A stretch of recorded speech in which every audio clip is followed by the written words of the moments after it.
Good to see so many investors and businesses of Canada here. I'm glad you are being exposed to the tremendous investment and business opportunities in India.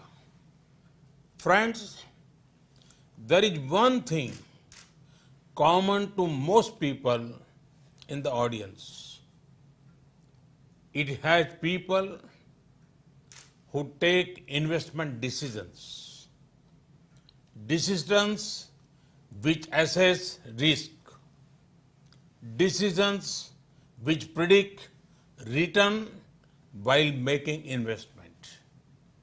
I want to ask you, what do you think about before investing in any country? Does the country have a vibrant democracy? Does the country have political stability? Does the country have investment and business friendly policies? Does the country have transparency in governance? Does the country have a skilled talent pool? Does the country have a large market? These are different questions you may be asking. The undisputed answer to all these questions is one, and that is India. There is an opportunity for everyone, institutional investors, manufacturers, supporters of innovations, ecosystems, and infrastructure companies. There is an opportunity to invest, to set up units, and to run businesses. There is an opportunity to partner with our private sector and with the governments.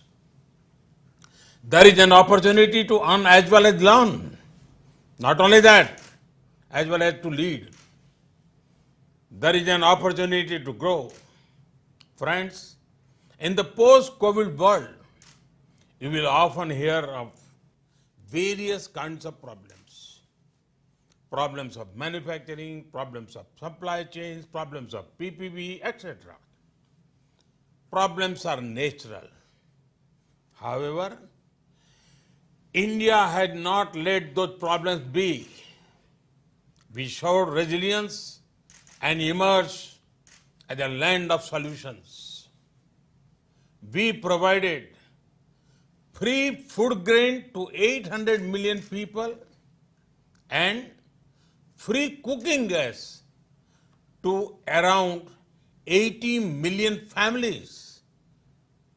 And for a long time, despite disrupted logistics, we are able to deliver money directly into bank accounts of more than 400 million farmers, women, poor and needy people within a matter of days.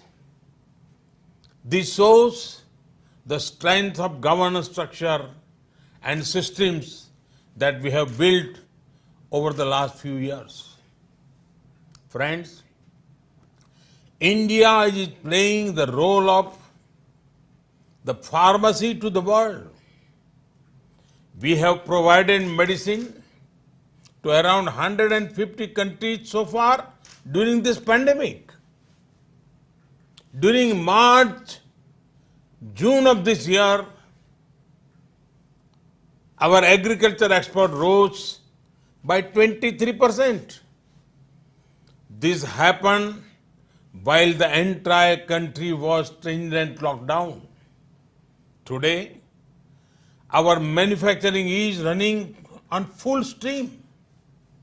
Before the pandemic, India hardly manufactured PPE kits. Today, not only does India manufacture millions of PPE kits, every month it also exports them. We are also committed to ramping up production. We want to help the entire world when it comes to vaccine production for COVID-19. Friends, the India story is strong today and stronger tomorrow. Let me explain how. Today, the FDI regime has been very well liberalized. We have created a friendly tax regime for sovereign wealth and pension funds. We have undertaken significant reforms for developing a robust bond market. We have come up with incentive schemes for champion sectors.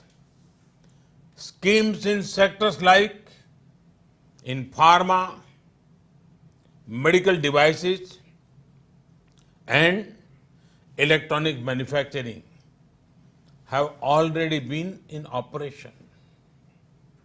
We want to ensure high level attention and effective handholding for investors. For these, a dedicated, empowered group of secretaries has been made. We are proactively monetizing assets across sectors: airports, railways, highways, power transmission lines, so many. Real estate investment trusts and infrastructure investment trusts have been fully enabled for monetization of both public and private assets. Friends, today, India is undergoing a rapid change in mindset as well as markets. Today, India has embarked on a journey of deregulation and decriminalization of various offences under the Companies Act. India has risen from 81 to 48 in the Global Innovation Index rankings in the last 5 years. India has risen 142 to 63 in the World Bank's Ease of Doing Business ranking in the last 5 years. The result of these improvements are there for everyone to see.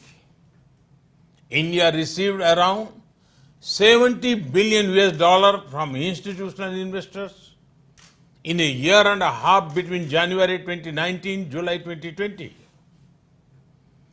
This is almost equal to that received in 4 years between 2013 and 2017. The continuing confidence of global investor community in India is seen by the fact that FDI into India went up by 20% in 2019. And this when global FDI inflows fell by 1%. India has already received over 20 billion US during the first 6 months of this year from across the globe. This is also the time when COVID-19 has been at peak globally. The International Financial Services Center at GIFT City is one of our major initiatives. Investors could utilize it as a preferred platform to transact globally. We have recently set up a full empowered unified regulator for it. Friends, India has adopted a unique approach posed by the COVID-19 pandemic. We have given relief and stimulus package for the poor and the small businesses. But we have also used this opportunity to undertake structural reforms. These reforms ensure more productivity and prosperity. India has undertaken a trinity of reforms in the field of education, labor, and agriculture. Together, they impact almost every Indian. India has ensured reforms of old laws in the field of labor and agriculture. They ensure greater participation of the private sector while also strengthening the government's safety nets. These reforms will lead to a win-win situation for entrepreneurs as well as for our hard-working people. The reforms in the field of education will further harness the talent of our youth. These reforms have also set the stage for more foreign universities to be able to come to India. The reforms in the labor laws greatly reduce the number of labor courts. They are both employee and employer friendly and will further increase ease of doing businesses.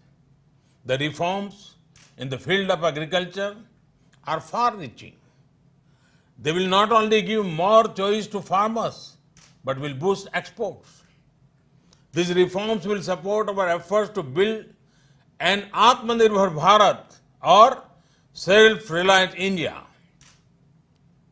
By working towards self-reliance, we seek to contribute to global good and prosperity. Friends, if you are looking to partner in the field of education, the place to be is India. If you are looking to invest in manufacturing or services, the place to be is India. If you are looking to collaborate in the field of agriculture, the place to be is India. Friends, India-Canada bilateral ties are driven by our shared democratic values and many common interests. The trade and investment linkages between us are integral to our multifaceted relationship. Canada is the 20th largest foreign investor in India. More than 600 Canadian companies have presence in India. I am told that Canadian pension funds have pledged around 50 billion US dollars as investment in India till now. Our relationship is perhaps far stronger than what the number suggests. But that also means together we can achieve much more. Canada is home to some of the largest and most experienced infrastructure investors. Canadian pension funds were the first ones to start investing directly in India. Many of them have already discovered great opportunities in a range of areas like highways, airports, logistics, telecom, and real estate. They are looking at expanding their presence and finding new areas to invest. Mature Canadian investors who have been in India for many years now can be our best brand ambassadors. Their own experience, their plan to expand and diversify can be the most credible evidence for all of you to come here too. In addition, you have the benefit of knowing India well. After all, Canada has one of the largest Indian diaspora in the world. There would be no barriers for you here. You would find yourself as welcome here as in your own country. Thank you for inviting me to address this event. Thank you once again. Thank you.